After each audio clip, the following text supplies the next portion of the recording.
İşi sevmək lazımdır, yoxsa işdə işləmək lazımdır?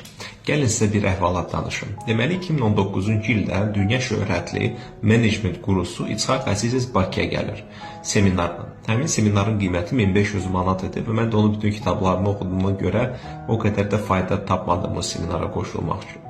Lakin ora bir neçə nəfər dostum getmişdi və onlar oradan çıxanda onlardan soruşdum. Nə dedi sizə İçhaq? Onlar hamısı böyük həyəcan, böyük sevinci ilə deyirlər ki, bilirsən Fərhad, ən böyük insight oldu ki, o dedi ki, siz işinizi sevməlisiniz. Mən bir balaca rişxətlə onlara baxdım, dedim, mən 10 manat versəydiniz, mən eyni şeyi sizə deyərdim, 1500 manat xərcləməyə ehtiyac yox. İşinizi sev çox yaxşı tostdur, çox yaxşı bəlkə ad günü arzusudur. Hərdən biz deyirik bir-birimizə 100 yaşa. Aydın məsələdir ki, orta statistik yaş həddi 100 deyil, yəni 80-də təsir olsun ki, o dünyaya qoşulur. Lakin buna çox inananda cavanlar bəlkə çaşbaş qala bilər. Onlar düşünürlər ki, həmişə işi sevmək lazımdır. Bu ilin fevralında mənim artıq peşəkar rəsmi əmək fəaliyyətimi 27 ili tamam olur.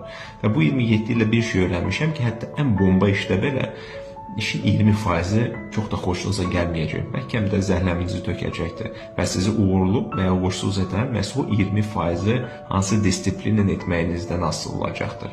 Onu yaxşı etsəniz, çox uğurlu olacaqsınız, onu yaxşı etməsəniz, çox da uğurlu olmayacaqsınız. Lakin həmçinin siz də onu nəzərə almalısınız ki, həyat belədir ki, hərdən sizə çox sevmədiyiniz işlə də məşğul olmaq lazım olacaq. Çünki sizin öhdəliyiniz var, sizin cavabdehliyiniz var, ailəniz qarşısında, uşaqlarınız qarşısında. Dünya cənnət deyil və sizi müxtəlif sınaqlardan apara bilər.